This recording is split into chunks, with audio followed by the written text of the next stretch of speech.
Welcome to English Audio Stories. Here, you'll improve your English by listening to engaging stories, fairy tales, and fascinating tales from around the world.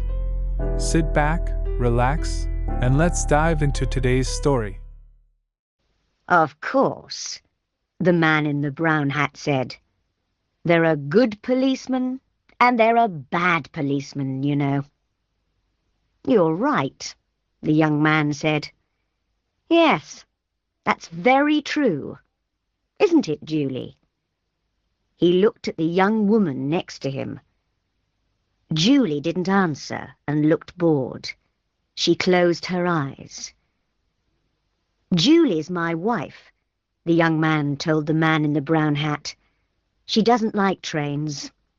She always feels ill on trains. Oh, yes, the man in the brown hat said. Now, my wife, she doesn't like buses. She nearly had an accident on a bus once. It was last year. No, it wasn't. It was 2 years ago. I remember now. It was in Manchester. He told a long, boring story about his wife and a bus in Manchester. It was a hot day and the train was slow. There were 7 people in the carriage.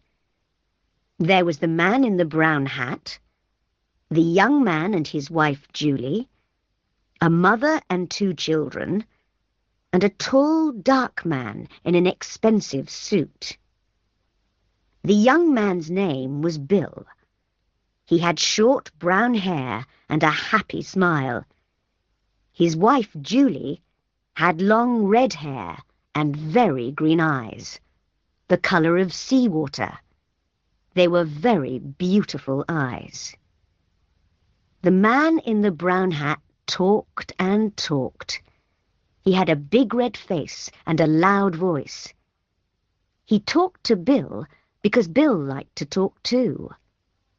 The man in the brown hat laughed a lot, and when he laughed, Bill laughed too. Bill liked talking and laughing with people. The 2 children were hot and bored. They didn't want to sit down. They wanted to be noisy and run up and down the train. Now sit down and be quiet, their mother said. She was a small woman with a tired face and a tired voice. I don't want to sit down, the little boy said. I'm thirsty. Here, have an orange, his mother said. She took an orange out of her bag and gave it to him. I want an orange too, the little girl said loudly. All right, here you are, said her mother. Eat it nicely now. The children ate their oranges and were quiet for a minute. Then the little boy said, I want a drink. I'm thirsty. The tall, dark man took out his newspaper and began to read. Julie opened her eyes and looked at the back page of his newspaper. She read about the weather in Budapest and about the football in Liverpool. She wasn't interested in Budapest, and she didn't like football, but she didn't want to listen to Bill and the man in the brown hat. Talk, talk, talk, she thought. Bill never stops talking. Then suddenly she saw the tall man's eyes over the top of his newspaper. She could not see his mouth, but there was a smile in his eyes. Quickly, she looked down at the newspaper and read about the weather in Budapest again. The train stopped at Dawlish Station, and people got on and got off. There was a lot of noise. Is this our station? The little girl asked. She went to the window and looked out. "No, it isn't. Now sit down," her mother said. "We're going to Penzance," the little girl told Bill, "for our holidays." "Yes," her mother said. "My sister's got a little hotel by the sea. We're staying there. It's cheap, you see." "Yes," the man in the brown hat said. "It's a nice town. I know a man there. He's got a restaurant in King Street. A lot of holiday people go there. He makes a lot of money in the summer." He laughed loudly. "Yes," he said again, "you can have a nice holiday in Penzance." "We're going to St. Austell," Bill said. "Me and Julie. It's our first holiday. Julie wanted to go to Spain, but I like St. Austell. I always go there for my holidays. It's nice in August. You can have a good time there too."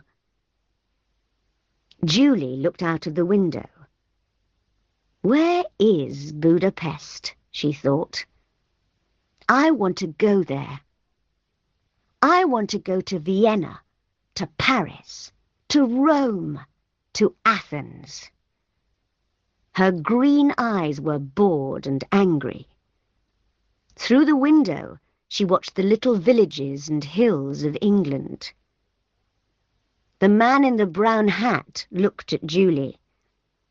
"You're right," he said to Bill. "You can have a good time on holiday in England. We always go to Brighton, me and the wife. But the weather... We went one year and it rained every day. Morning, afternoon and night. It's true, it never stopped raining." He laughed loudly. "We nearly went home after the first week." Bill laughed too. "What did you do all day then?" he asked. Julie read about the weather in Budapest for the third time. Then she looked at the tall man's hands.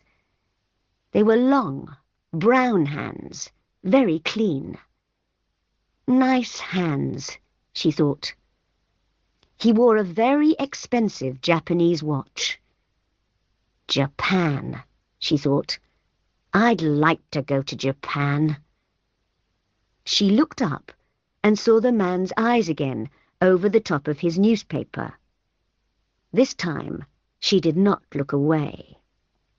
Green eyes looked into dark brown eyes for a long, slow minute. After Newton Abbot Station, the guard came into the carriage to look at their tickets. "Now then," he said, "where are we all going?" "This train's late," the man in the brown hat said. 20 minutes late by my watch." 10 minutes, the guard said. "That's all." He smiled at Julie. The tall, dark man put his newspaper down, found his ticket, and gave it to the guard. The guard looked at it. "You're all right, sir," he said. "The boat doesn't leave Plymouth before 6 o'clock. You've got lots of time." The tall man smiled, put his ticket back in his pocket, and opened his newspaper again. Julie didn't look at him. A boat, she thought. He's taking a boat from Plymouth. Where's he going?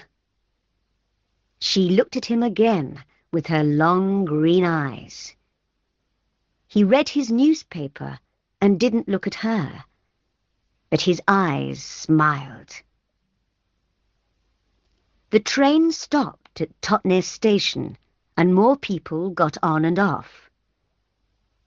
"Everybody's going on holiday," Bill said. He laughed. "It's going to be wonderful. No work for 2 weeks. It's a nice, quiet town, St. Austell. We can stay in bed in the mornings and sit and talk in the afternoons and have a drink or two in the evenings. Eh, Julie?" He looked at his wife. "Are you all right, Julie?" "Yes, Bill," she said quietly. "I'm okay." She looked out of the window again. The train went more quickly now, and it began to rain. Bill and the man in the brown hat talked and talked. Bill told a long story about 2 men and a dog, and the man in the brown hat laughed very loudly. "That's a good story," he said. "I like that. You tell it very well. Do you know the story about—" And he told Bill a story about a Frenchman and a bicycle. Why do people laugh at these stories? Julie thought. They're so boring. But Bill liked it. Then he told a story about an old woman and a cat, and the man in the brown hat laughed again. "That's good too. I don't know. How do you remember them all?" "Because," Julie thought, "he tells them every day." "I don't understand," the little girl said suddenly. She looked at Bill. "Why did the cat die?" "Shh! Be quiet," her mother said. "Come and eat your sandwiches now." "That's all right," Bill said. "I like children." The man in the brown hat looked at the children's sandwiches. I'm hungry too," he said. "You can get sandwiches in the restaurant on this train." He looked at Bill. "Let's go down to the restaurant, eh? I need a drink too." Bill laughed. "You're right. It's thirsty work telling stories." The 2 men stood up and left the carriage. The little girl ate her sandwich and looked at Julie. "But why did the cat die?" she asked. "I don't know," Julie said. "Perhaps it wanted to die." The little girl came and sat next to Julie. "I like your hair," she said. "It's beautiful." Julie looked down at her and smiled. For some minutes it was quiet in the carriage. Then the tall, dark man opened his bag and took out a book. He put it on the seat next to him and looked at Julie with a smile. Julie looked back at him and then down at the book. "Famous towns of Italy," she read. "Venice, Florence, Rome, Naples." She looked away again, out of the window at the rain. 2 weeks in St. Austell, she thought, with Bill, in the rain. After half an hour, the 2 men came back to the carriage. "There are a lot of people on this train," Bill said. "Do you want a sandwich, Julie?" "No," she said. "I'm not hungry. You eat them." The train was nearly at Plymouth. Doors opened and people began to move. "A lot of people get on here," the man in the brown hat said. The tall, dark man stood up and put his book and his newspaper in his bag. Then he picked up his bag and left the carriage. The train stopped at the station. A lot of people got on the train, and 2 women and an old man came into the carriage. They had a lot of bags with them. Bill and the man in the brown hat stood up and helped them. One of the women had a big bag of apples. The bag broke, and the apples went all over the carriage. "Oh, damn!" she said. Everybody laughed and helped her to find the apples. The train moved away from Plymouth Station. After a minute or two, everybody sat down, and the woman gave some apples to the children. "Where's Julie?" Bill said suddenly. "She's not here." "Perhaps she went to the restaurant," the man in the brown hat said. "But she wasn't hungry," Bill said. "She told me." The little girl looked at Bill. "She got off the train at Plymouth," she said, "with the tall dark man. I saw them." "Of course she didn't," Bill said. "She's on this train.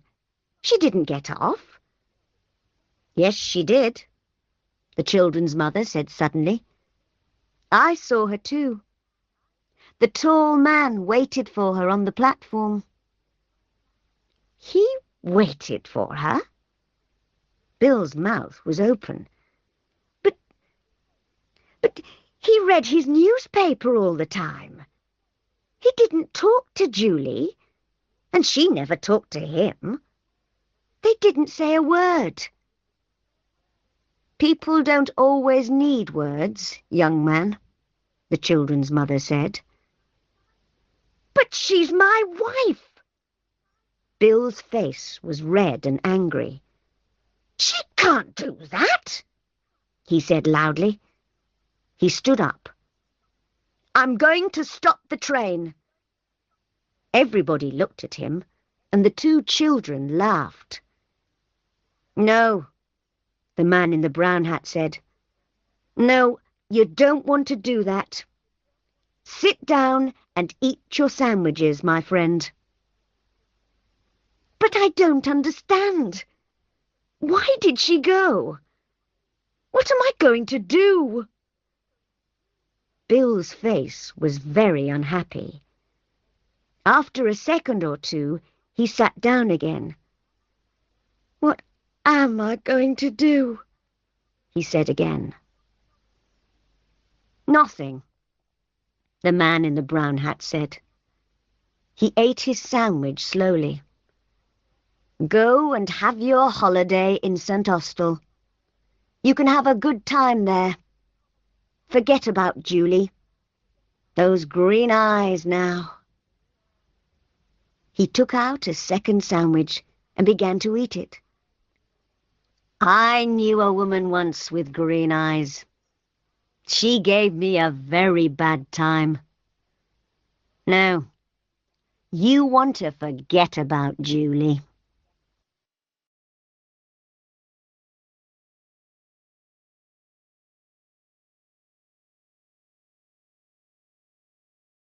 Thank you for listening. If you enjoyed this story, don't forget to like, subscribe, and hit the notification bell so you won't miss the next one. See you in the next story.